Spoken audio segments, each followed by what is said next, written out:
오늘 우리에게 주시는 하나님의 말씀은 시편 49편 1절에서 12절 말씀입니다. 뭇 백성들아 이를 들으라. 세상의 거민들아 모두 귀를 기울이라. 귀천 빈부를 막론하고 다 들을지어다. 내 입은 지혜를 말하겠고 내 마음은 명철을 작은 소리로 읊조리리로다. 내가 비유에 내 귀를 기울이고 수금으로 나의 오묘한 말을 풀리로다.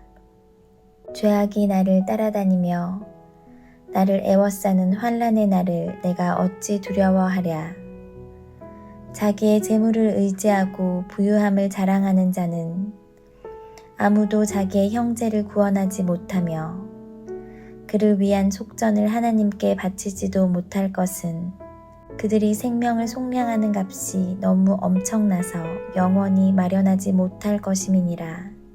그가 영원히 살아서 죽음을 보지 않을 것인가. 그러나 그는 지혜 있는 자도 죽고 어리석고 무지한 자도 함께 망하며 그들의 재물은 남에게 남겨두고 떠나는 것을 보게 되리로다. 그러나 그들의 속생각에 그들의 집은 영원히 있고 그들의 거처는 대대에 이르리라 하여 그들의 토지를 자기 이름으로 부르도다. 사람은 존귀하나 장구하지 못하며 멸망하는 짐승 같도다.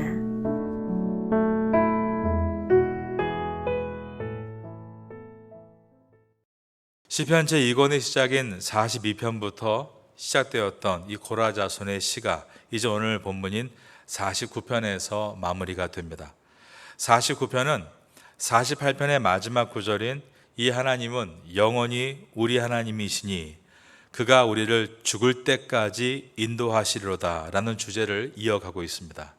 그러면서 죽을 때까지 우리를 인도하시고 난 다음에 그리고 나서 죽음은 끝이 아니라 그 너머의 세계가 있고 그것을 어떻게 준비할 것인가에 대한 말씀이 오늘 본문입니다. 신앙생활은 하나님 말씀을 듣는 것에서부터 시작을 하고 그 들은 말씀을 가지고 묵상하고 고민하는 것으로부터 발전할 수 있는 것입니다. 시편 기자는 신분, 재산, 유무를 막론하고 세상 거민들은 모두 하나님의 음성에 귀를 기울이라라고 선포합니다. 1절과 2절을 보겠습니다. 뭇 백성들아 이를 들으라. 세상의 거민들아 모두 귀를 기울이라. 귀천 빈부를 막론하고 다 들을지어다. 여기서 빈부 귀천, 즉 귀천 빈부는 돈으로 사람을 구분하고 있는 것입니다. 우리는 모두가 물질 만능주의 시대에 살고 있습니다. 얼마나 많은 부를 부축했는지에 따라서 사람을 평가하기도 하고 평가받기도 합니다. 또한 자기 스스로가 인생의 성공 여부를 돈으로 판단하기도 합니다. 돈이 살아가는데 필수 요소임에는 틀림이 없습니다. 사람에게는 의식주를 해결할 비용이 들어가는 것입니다. 그래서 하나님께서는 사람들에게 일터와 건강과 그리고 각자에 맞는 재능을 주셔서 그러한 물질적인 필요를 충당할 수 있도록 우리를 인도하십니다. 하지만 대부분의 사람들은 필요를 채우는 것에서 만족하지 않는다는 것입니다. 필요 이상의 돈이 풍족하게 있어야 인생은 더 안전하다라고 생각을 하기 때문에 좀 더 많은 돈을 비축하려고 노력하며 살아갑니다.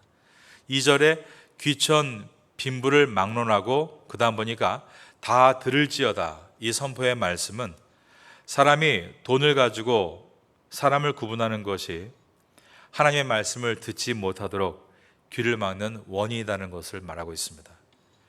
하나님을 의지해야 될 사람들이 빈부 귀천의 문제에 얽매여서 자신이 누구인가 보다 자신이 어떻게 보이는가에 집중할 때 우리는 우리의 존재 가치를 잃어버리게 되고 하나님의 음성을 들을 수 없게 되는 것입니다. 시편 기자는 하나님의 말씀을 깊이 묵상해서 얻은 하나님의 음성을 지혜와 명철을 가지고 우리에게 전달하려고 합니다. 3절을 보겠습니다. 내 입은 지혜를 말하겠고 내 마음은 명철을 작은 소리로 읊조리리로다. 그리고 자신이 하는 말은 자신이 생각에서 나오는 말이 아니라 오직 하나님의 음성을 들음으로 말하는 것이다 라고 설명합니다. 4절입니다. 내가 비후에 내 귀를 기울이고 수금으로 나의 오묘한 말을 풀리로다. 내 귀를 기울이고 하나님의 음성에 귀를 기울인다는 것입니다. 이것은 구약의 선지자들의 모습이었습니다. 그런데 이것은 바로 시편 기자의 모습이고 또한 오늘날 이 시대를 살고 있는 왕같은 제사장인 우리들의 모습이어야 하는 것입니다. 하나님의 음성에 귀를 기울이는 것입니다. 말씀 묵상과 기도 가운데 하나님의 음성을 듣고 그렇게 얻은 지혜와 명철을 사람들에게 시편 기자와 같이 담대하게 나누는 것입니다. 오늘 시편 기자가 나누는 내용은 사람들이 그토록 두려워하는 돈에 대해서 나는 두려워하지 않는다라는 것이었습니다. 5절입니다. 죄악이 나를 따라다니며 나를 애워싸는 환난의 날을 내가 어찌 두려워하랴. 세상은 빠른 속도로 변화하고 있습니다. 그렇기 때문에 세상을 의지하는 사람들은 매우 불안해합니다. 오늘은 어디에 투자해야 되나? 오늘은 어떤 잡을 얻어야 될까? 오늘은 어떠한 길로 가야만 승리할 수 있는가? 변화되는 세상 가운데 낙오할까 봐 두려워하는 것입니다. 그런데 성도는 변화하지 않으시고 불변하지 않으시는 신실하신 하나님을 의지하고 걸어가기 때문에 나는 두려움이 없다라고 고백할 수 있는 것입니다. 5절에 죄악이 나를 따라다니며, 이 뜻은 성도에게도 계속해서 돈이 제일이다, 돈을 걱정해야 한다는 유혹이 따라다닌다는 뜻입니다. 그러나 시편 기자는 하나님의 말씀을 의지함으로 그 모든 유혹에서 벗어났다라고 선포하고 있습니다. 나를 에워싸는 환난의 날을 내가 어찌 두려워하랴. 삶에는 꼭 돈이 필요합니다. 의식주를 해결하기 위해서는 돈이 필수적 요소입니다. 그래서 사람들은 부유해지기를 원하는 것입니다. 돈이 많으면 많은 부분을 해결할 수 있기 때문입니다. 돈이 삶을 지켜주는 것이다. 그러나 이것이 잘못된 생각으로 이어지게 되면 영원할 것이다. 우리의 모든 인생을 책임져 주는 것은 하나님이 아니라 돈이다 라고까지 생각을 하게 됩니다. 하지만 오늘 시편은 이러한 행동이 쓸데없다라고 선포하는데 그 이유는 돈으로 결코 죽음의 문제를 해결할 수 없기 때문이다 라고 말씀하고 있습니다. 6절을 보겠습니다. 자기의 재물을 의지하고 부유함을 자랑하는 자는 아무도 자기의 형제를 구원하지 못하며 그를 위한 속전을 하나님께 바치지도 못할 것은 그들의 생명을 속량하는 값이 너무 엄청나서 영원히 마련하지 못할 것임이니라. 이 말씀은 돈으로 죽음의 문제를 해결할 수 있을 것이다 착각하는 부자들의 미련함을 꼬집고 있습니다. 천하보다 귀한 생명은 아무리 많은 돈으로도 살 수 없다는 지혜입니다. 8절을 다시 보면 그들의 생명을 속량하는 값이 너무 엄청나서 영원히 마련하지 못할 것임이니라. 속량은 구약의 제사 제도이죠. 죄인인 나를 대신해서 죄값을 받고 죽어야 할 희생 제물을 바치는 것이 구약의 이스라엘의 제사였고, 이것은 하나님을 믿던 믿지 않던 전 세계 모든 역사 속에서 일어난 제사이고 지금도 일어나고 있는 제사입니다. 이스라엘 백성들이 소와 양을 잡아서 제사를 드린 반면에 우리나라는 옛날에 돼지를 잡아서 죽이고 머리만 잘라서 상위에 놓고 고사를 많이 지냈습니다. 속량을 치르는 값을 속전이라고 부르는데, 속전은 죄를 범했을 때 그 죄값을 대신 치르는 비용을 뜻합니다. 부자들은 이 문제를 돈으로 해결할 수 있다라고 생각을 하는 것입니다. 하지만 시편 기자는 분명히 그럴 수 없다라고 선언합니다. 구원을 돈으로 환산할 수 없기 때문입니다. 우리의 죄값은 얼마일까요? 그저 소 한 마리 값, 양 한 마리 값, 돼지 한 마리 값이 아닙니다.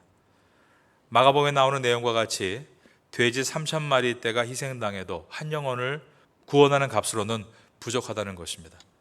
우리의 죄값은 인간의 희생으로도 불가능합니다. 베드로가 십자가에 달려 죽었다고 해서 우리 죄를 대신할 수 있는 것은 아니었습니다. 오직 하나님의 아들이신 예수 그리스도, 곧 성자 하나님이 죽으심으로 우리의 죄값을 치르실 수 있었던 것입니다. 그러므로 십자가의 사건은 우리에게 구원을 받을 만한 능력이 없음을 다시 한번 바라보게 합니다. 이 십자가는 예수님의 죽으심이죠. 그 죽으심은 그분이 우리의 죄값을 치르시기 위해 죽었다는 것이고 곧 우리의 죄값은 그리스도의 생명값이다라는 말씀인 것입니다. 우리는 오직 하나님의 은혜로 오늘 이 밤에 이 자리에 앉아 있습니다. 부자들은 하나님의 은혜를 잊고 세상에 살고 있습니다. 사람이 돈으로 생명을 연장할 수 없다는 것을, 그리고 죽음을 피하지 못한다는 것을 정말로 깨닫는다면 그들은 하루의 시간표가 많이 수정될 것입니다. 구원의 감격에 예배드리는 예배의 삶을 다시 시작할 수 있게 될 것입니다. 많은 사람들이 입으로는 이렇게 말합니다. 하나님의 은혜로 살죠. 그러나 정말 그 은혜를 기억한다면 그들의 시간표는 마땅히 수정돼야 되는 것입니다. 그러나 사람들은 많은 돈을 가진 것에 만족하고 그 돈을 여가에 쓰며 시간을 보내는 것에 대해서 남보다 잘 살고 있다라고 생각하고 그러한 시간이 하나님과 멀어지고 있다는 매우 위험한 신호임을 기억하지 못하고 있습니다. 사람들은 그토록 많이 모은 돈이 영원하지 못한다는 것을 생각하지 못합니다. 그들이 모은 돈은 그 소유주와 죽음의 길까지 동행하지 않는 것입니다. 그 돈은 이 땅에 남아서 다른 사람의 소유가 되어버립니다. 9절과 10절입니다. 그가 영원히 살아서 죽음을 보지 않을 것인가. 그러나 그는 지혜 있는 자도 죽고 어리석고 무지한 자도 함께 망하며 그들의 재물은 남에게 남겨두고 떠나는 것을 보게 되리로다. 인간은 결국 죽음 앞에서는 짐승과 다를 바가 없습니다. 사람은 죽으면 화물이 되는 것뿐입니다.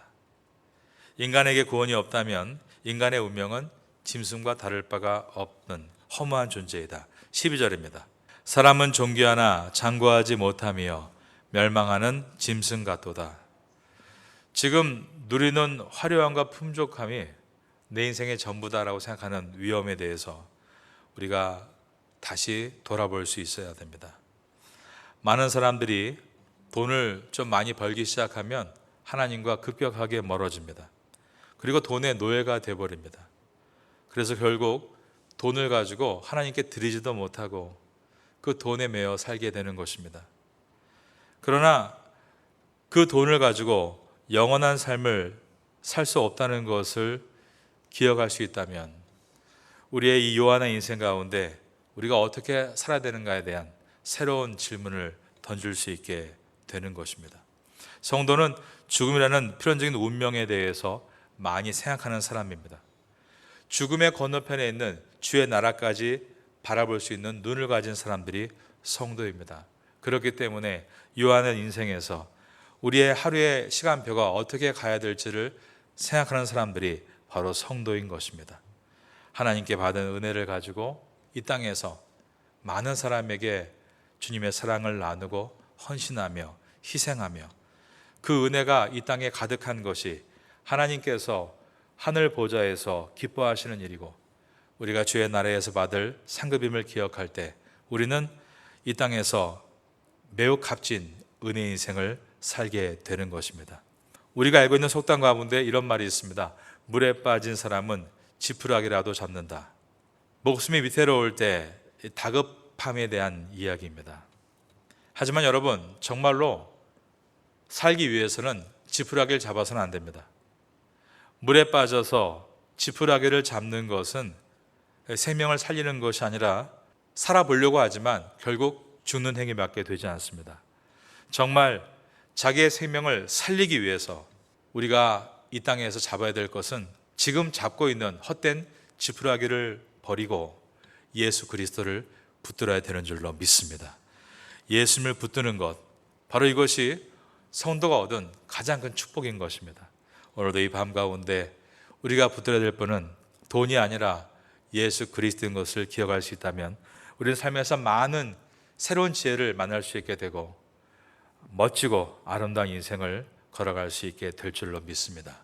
이러한 은혜가 오늘 이 밤에 예배하는 여러분 모두에게 있게 되기를 예수님의 이름으로 축원합니다.